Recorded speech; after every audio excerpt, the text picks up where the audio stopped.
Chapter 15. We return to Rosalba. King Padella made very similar proposals to Rosalba to those which she had received from the various princes who, as we have seen, had fallen in love with her. His Majesty was a widower, and offered to marry his fair captive that instant, but she declined his invitation in her usual polite, gentle manner, stating that Prince Giglio was her love, and that any other union was out of the question.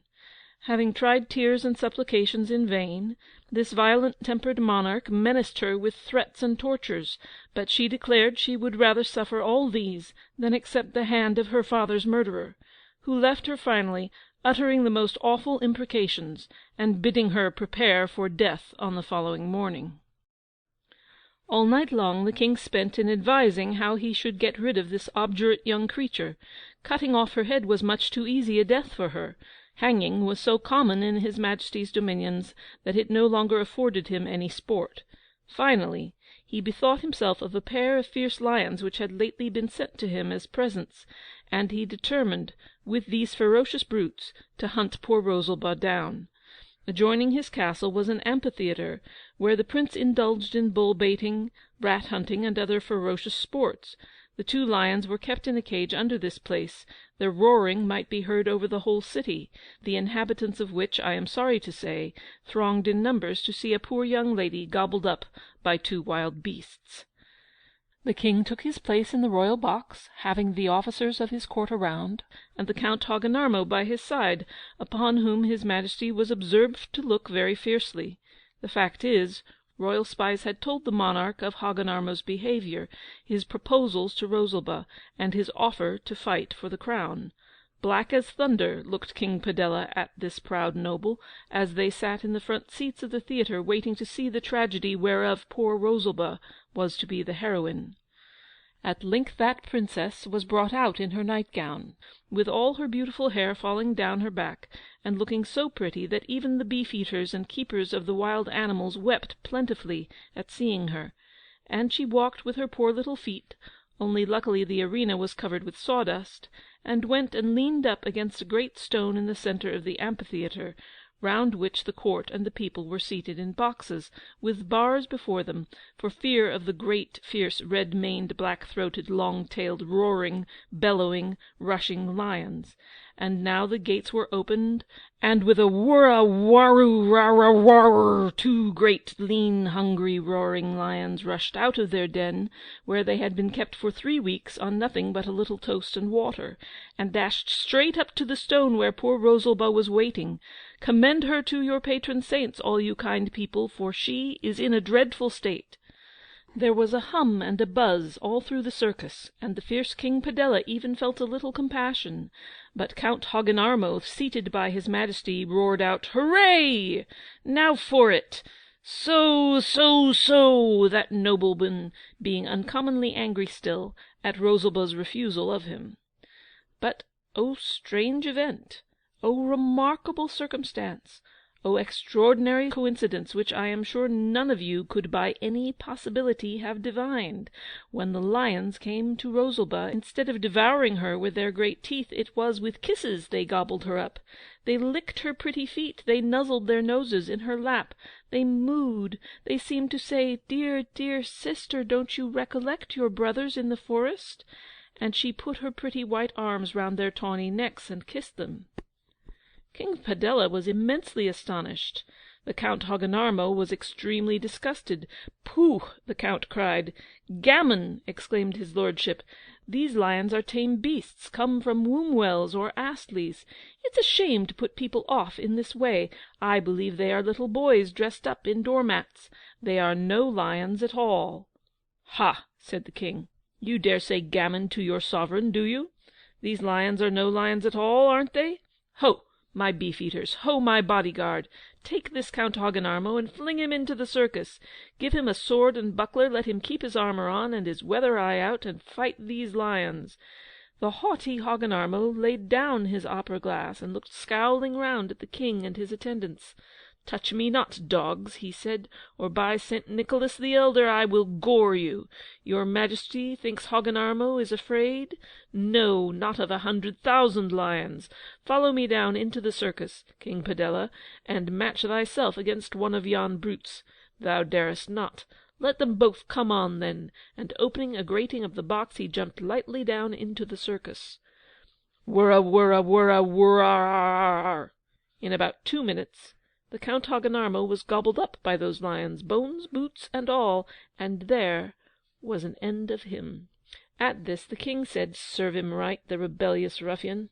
And now, as those lions won't eat that young woman—" "Let her off, let her off!" cried the crowd. "No," roared the king. "Let the beef-eaters go down and chop her into small pieces. If the lions defend her, let the archers shoot them to death. That hussy shall die in tortures." "Ah!" cried the crowd. "Shame! Shame!" "Who dares cry out shame?" cried the furious potentate. So little can tyrants command their passions. "Fling any scoundrel who says a word down among the lions." I warrant you there was a dead silence then, which was broken by a pang-a-rang, pang, pang, kang-a-rang, pang, and a knight and a herald rode in at the further end of the circus, the knight in full armour, with his visor up, and bearing a letter on the point of his lance. "Ha!" exclaimed the king, "by my fay, 'tis Elephant and Castle, pursuivant of my brother of Paflagonia, and the knight, and my memory serves me, is the gallant Captain Hedzoff. What news from Paflagonia, gallant Hedzoff? Elephant and Castle, beshrew me, thy trumpeting must have made thee thirsty. What will my trusty herald like to drink?" "Bespeaking first safe conduct from your lordship," said Captain Hedzoff, "before we take a drink of anything, permit us to deliver our king's message." "My lordship, ha!" said Crim Tartary, frowning terrifically. "That title soundeth strange in the anointed ears of a crowned king. Straightway speak out your message, knight and herald." Reining up his charger in a most elegant manner close under the king's balcony, Hedzoff turned to the herald and bade him begin. Elephant and Castle, dropping his trumpet over his shoulder, took a large sheet of paper out of his hat and began to read. "Oh yes, oh yes, oh yes, know all men by these presents, that we, Giglio, King of Paflagonia, Grand Duke of Cappadocia, Sovereign Prince of Turkey and the Sausage Islands, having assumed our rightful throne and title, long time falsely borne by our usurping uncle, styling himself King of Paflagonia—" "Ha!" growled Padella. "Hereby summon the false traitor Padella, calling himself King of Crim Tartary." The king's curses were dreadful. "Go on, Elephant and Castle," said the intrepid Hedzoff. "To release from cowardly imprisonment his liege lady and rightful sovereign, Rosalba, Queen of Crim Tartary, and restore her to her royal throne, in default of which I, Giglio, proclaim the said Padella sneak, traitor, humbug, usurper, and coward. I challenge him to meet me with fists or with pistols, with battle-axe or sword, with blunderbuss or singlestick, alone or at the head of his army, on foot or on horseback, and will prove my words upon his wicked, ugly body." "God save the king," said Captain Hedzoff, executing a demi-volte, 2 semi-lunes, and 3 caracoles. "Is that all?" said Padella, with the terrific calm of concentrated fury. "That, sir, is all my royal master's message. Here is His Majesty's letter in autograph, and here is his glove, and if any gentleman of Crim Tartary chooses to find fault with His Majesty's expressions, I, Tuffskin Hedzoff, Captain of the Guard, am very much at his service." And he waved his lance, and looked at the assembly all round. "And what says my good brother of Paflagonia, my dear son's father-in-law, to this rubbish?" asked the king. "The king's uncle hath been deprived of the crown he unjustly wore," said Hedzoff gravely. "He and his Axminster Glumboso are now in prison, awaiting the sentence of my royal master. After the battle of Bombardaro—" "Of what?" asked the surprised Padella. "Of Bombardaro, where my liege, his present majesty, would have performed prodigies of valour, but that the whole of his uncle's army came over to our side, with the exception of Prince Bulbo."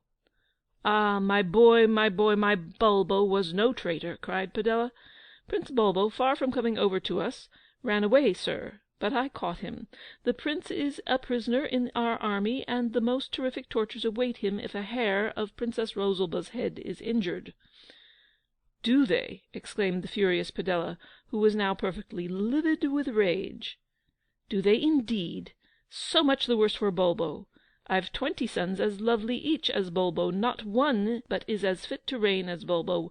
Whip, whack, flog, starve, rack, punish, torture Bulbo, break all his bones, roast him or flay him alive, pull all his pretty teeth out one by one, but justly dear as Bulbo is to me, joy of my eyes, fond treasure of my soul, ha, ha, ha, ha, revenge is dearer still. Ho, tortures, rackmen, executioners, light up the fires and make the pincers hot. Get lots of boiling lead.